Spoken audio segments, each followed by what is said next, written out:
All right. So let's start off by introducing you guys.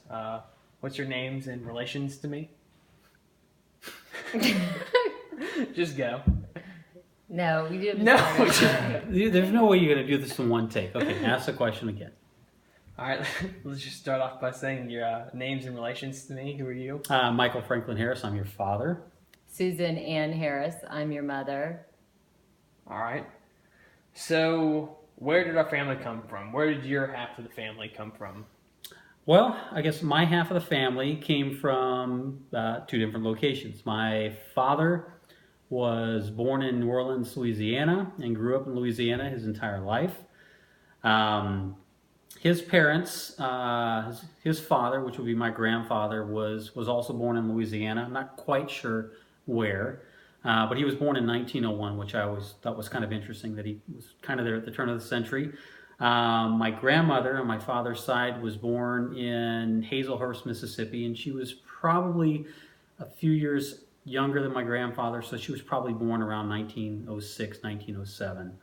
Like I said, my father grew up in Louisiana, lived there until he graduated from high school, went to a few years of college, and then he joined the Air Force, spent a year or two in the United States while he was in the Air Force, and then he moved overseas to Germany.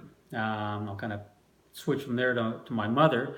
My mother was actually born in 1942 in Czechoslovakia during World War II. Both her parents were also from Czechoslovakia. Her father actually passed away during World War II.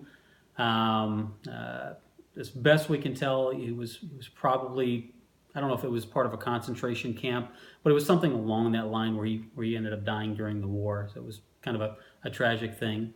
Her mother lived till she was probably around 10 years old or so. They had immigrated from Czechoslovakia during the war and immigrated into Germany during post-World War II. And my mother lived with her mother there until she passed away from cancer, and then lived with her grandmother for a while, and did an apprenticeship. It was a little different in Germany than it was in the United States. Rather than going through what we would kind of consider traditional high school and moving on to college, they did more of apprenticeships back then. So she did an apprenticeship at a butcher shop, and she lived and worked at the butcher shop for a couple of years until she had finished her apprenticeship, and then started working in that kind of an industry for a while. And that happened to be around when my father moved to Germany while he was in the Air Force, and they met one another there. They dated for a while, eventually got married, had 2 children while they were living in Germany, and then my father got transferred to Japan, and they moved to Japan, and that happened to be where I was born. I was born in Japan. Our family lived there for a couple of years after I was born, and then technically my father ended up having to go to a remote site during the Vietnam War, so he went off to Thailand during the Vietnam War. My mother, my sisters, and I moved to Louisiana, where his parents, my grandparents, were living at the time. We stayed there for a year, and then my father came back from Thailand at the end of the Vietnam War, and we moved to Germany, and we stayed there for probably about 5 years or so. Moved to California for a couple of years, moved back to Germany for probably another 4 or 5 years. Then my father went to yet another remote tour in Turkey, and my mother, my sisters, and I moved to the United States, moved to Idaho for a year. My father came back. We moved to Mississippi, which was pretty close to where his parents were living at the time. And he finished out his career in the Air Force at that time. I finished high school there, went to college in Alabama, and then moved to San Diego for my first job out of college, which was where I met Susan. And I'll let her tell the story of all that part, but obviously that's the beginning of where our family came from, Matthew included. All right. So I'll take a little break there, and Susan can go. So I guess I'll ask the question again. where did our family come from on your side? So on my side, my maiden name was Raridan. And so my father, Paul Raridan, was born in Chicago, Illinois. And my mother was Sylvia Scharfenberg, was born in Peoria, Illinois. So my father's was Irish heritage. His name, our name, if you go back a couple generations, was O'Riordan, and then when they came to the United States, switched to Raridan.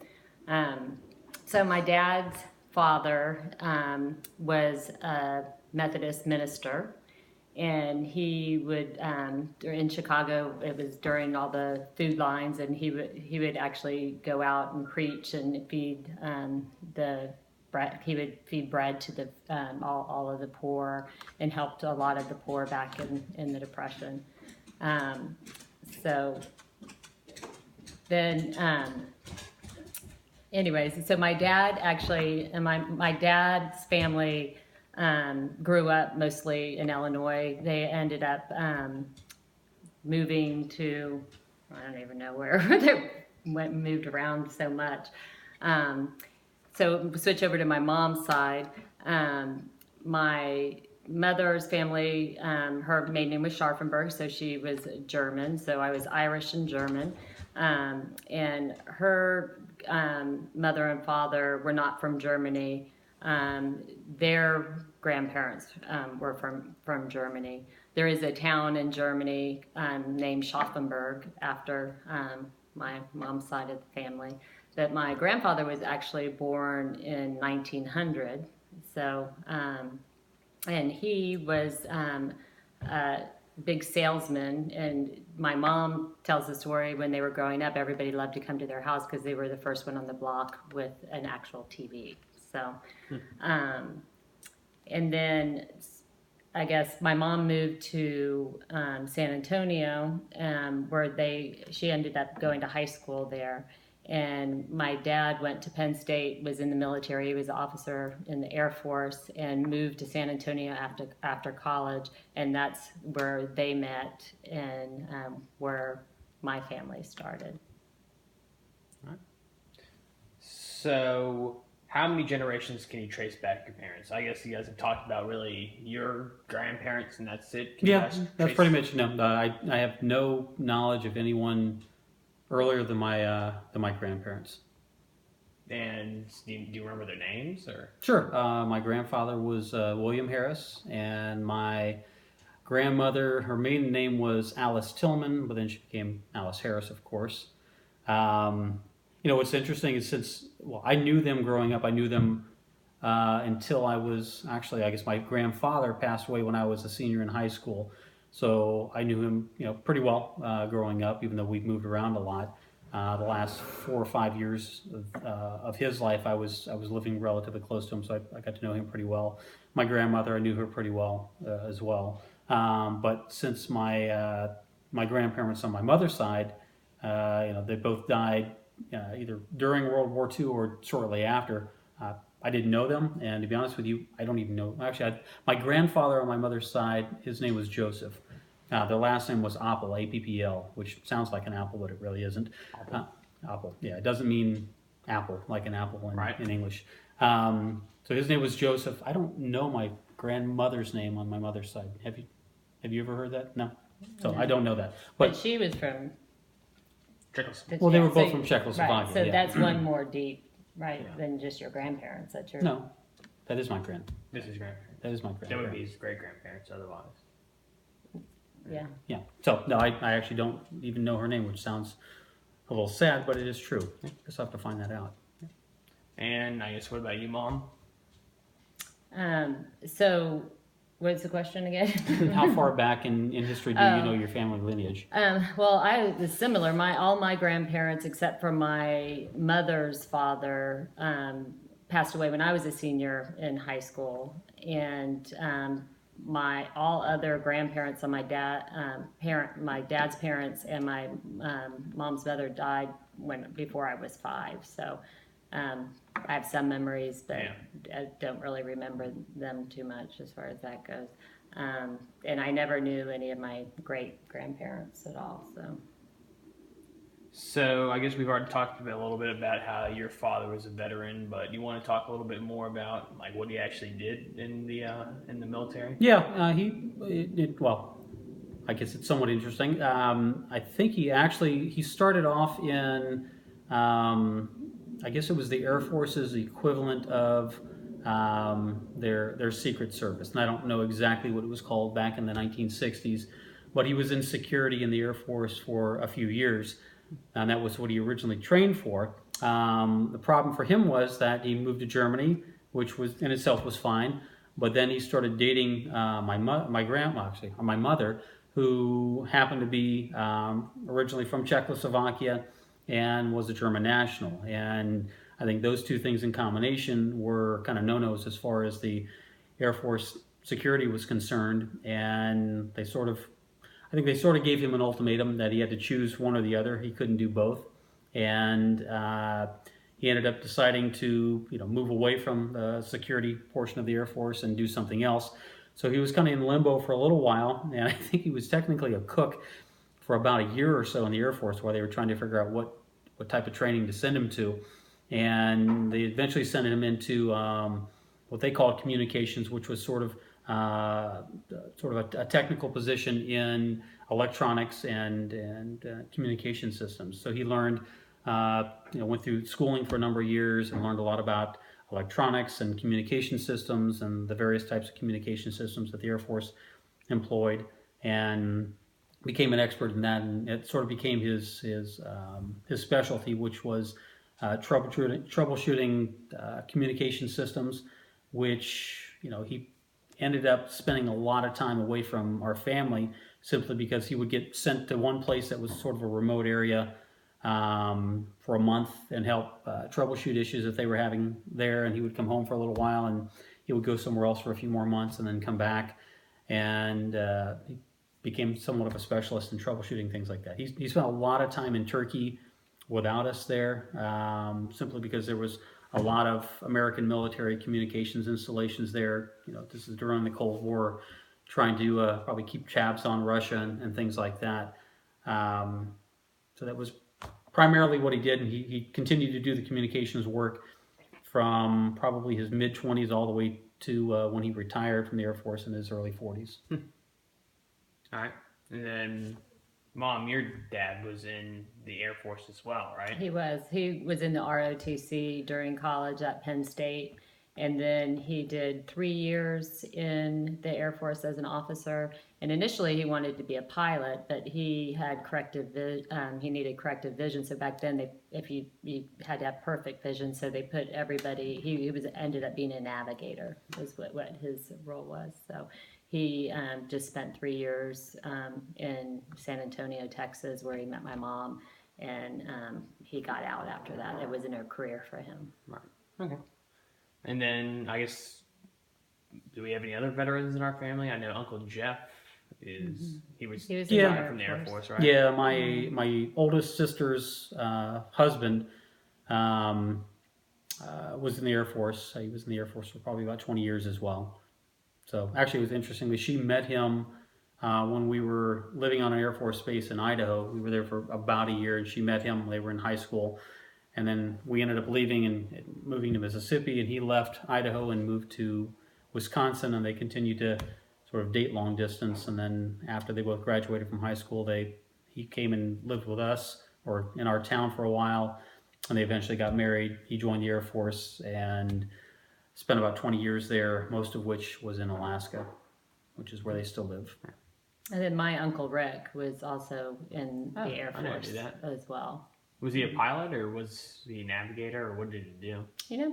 He wasn't either one of those. I'm not really sure what he did, but it wasn't a career for him either. He went in through after college. A lot of Air Force in our family. Yeah. So when I was a little bit older than you, I was finishing up high school, and I had the opportunity to go in the Air Force as well. I ended up getting a full ROTC scholarship from the Air Force for 4 years. But that was around the time when my dad was getting out of the Air Force, and I think he was a little unhappy with some of the treatment he had gotten over the last couple of years. He was in the Air Force, just certain things that didn't sit right with him. And at that time, it just didn't feel like the right choice for me, so I chose not to do that, even though I essentially could have had large majority of my college paid for. I chose not to do it. Were you in ROTC in high school? Or? No, I wasn't. Oh. But you didn't have to be in ROTC in order to get an ROTC scholarship. Okay. I mean, essentially, you had to meet all their qualifications in terms of academics and, sports was a big deal to them back then. I think the fact that I had a parent in the Air Force, that all played well for me. But I chose not to do that. So I was close, but not quite there. Chose not to do that. Never knew that. Yep. Can you tell me any stories about your family? Or our family, I guess? Oh, I'm sure I could tell you a lot of stories. I'm not sure which ones are, most interesting or relevant. I think the one that we talked about earlier was my grandfather on my father's side was, I think, probably in his 20s or 30s. I'll probably have to guess in his early 30s. He was I guess he was somewhat of a deckhand on a barge in the Mississippi River. So we're talking in the 1930s here, and they were transporting, whatever whatever goods that they were transporting from one place to another. But it's a huge barge, and they were going from one place to another on the Mississippi River. And back then, the way that I understand it, they didn't have anchor systems for these huge barges like we have today, which are all mechanical, and they let them out and they pull them back in through some mechanical means. They actually had these huge anchors that were laying on the deck, and they had the ropes or chains coiled up on the deck, and somehow or other they were trying to deploy the anchor into the water, and my grandfather's leg got wrapped up in the rope of the chain that they used for the anchor. And unfortunately for him, as the anchor went over, and it goes over fast, his leg got caught up in that rope or chain, and it basically wrapped around his leg and squeezed and basically chopped his leg off at the knee while he was out there on the barge. So keep in mind, it's in the 1930s or whatever, so it's not like they had Coast Guard choppers that could come out and evacuate him. So they had to kind of tourniquet it and do the best that they could until they could get him to shore and get him to a hospital. But he ended up surviving, obviously, because I'm here and so are you. And they ended up patching him up, and he had what we called a wooden leg, which was mostly wooden for a lot of my younger years, and then in my probably by the time I was a teenager, it wasn't wooden any longer. It was more of a some sort of a plastic composite prosthetic. But so we always had this what we called wooden leg. And the thing I remember, especially when I was a little kid, was for some reason or other, and I have no idea why, the wooden leg that he had, and he had multiple versions of this. They always had a hole in it, and they had a hole from sort of the left side of it through the right side of it, and I have no idea why they would have holes in it. But we would go to visit, and for whatever reason, myself and my older sisters, we were always sort of fixated on these holes in his legs, and we used to like to stick our fingers through the holes in his legs, which sounds kind of creepy, but it was just kind of interesting for us to be able to stick our fingers through somebody's leg. So that's one story that obviously I could tell because I just did. I'll let you. If you have a good story. I guess one of the things that I found interesting was on my dad's father. I mentioned he was a Methodist minister, but he was actually a lot of different things. He was a very entrepreneurial guy. And in Chicago, what they would do, he would get like buildings that had burned down, and they would go, and my dad was one of 5 kids, and they would go and move into these buildings. And my grandfather would have a crew that would build back these buildings. So my dad says that he went to 52 different elementary schools. So he did that for a while, and then he decided he was always looking for the next best thing. And so when my dad and his siblings were in high school, he decided at the last minute that he was going to buy a big farm out in New York. And so they moved out to Monroe, New York, in the middle of nowhere. And my dad or his siblings had never even been on a horse or anything. And basically, they bought this huge ranch that people would come out and vacation there and like a retreat. And so my dad tells a story about how, he his dad said, all right, everybody, you guys are going to lead everybody on these trail runs with these horses. They're going to come out and, you know, his mom would cook up all the food for all the guests. And my dad and his brother, they were supposed to take him on these, you know, horse rides around. And so him and his brother had no idea even how to put on a saddle or anything. So Dad said he remembers actually they put the saddle on and they didn't know that you're supposed to hit it in the side and make it tighten up the girth. And so him and his brother put the saddle on, buckle it, get on and start riding. And both of them started going underneath the horse. And so it sounded very dangerous, but they survived, and obviously, but he had a lot of funny stories through. That's the family dog, through this whole adventure, I guess is what you would call it. That's interesting. So, do we have any genealogical records? Besides your birth certificates? Well, I know. Actually, I know on the Raritan side that my aunt has done quite a bit, and she sent us a lot of different things about it.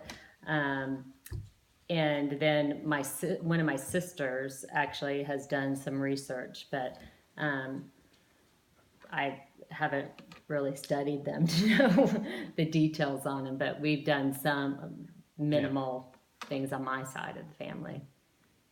Yeah. As you make fun of, I have a birth certificate, and that's about the only record that I have. We haven't done, either one of us, extensive No. detail on that at all. Maybe We'll leave that up to Matthew. All right. All right. Well, thank you for letting me interview you guys. I definitely learned some more about the family. All right, it was nice meeting Great, you. nice meeting you. Oh my gosh, this is weird.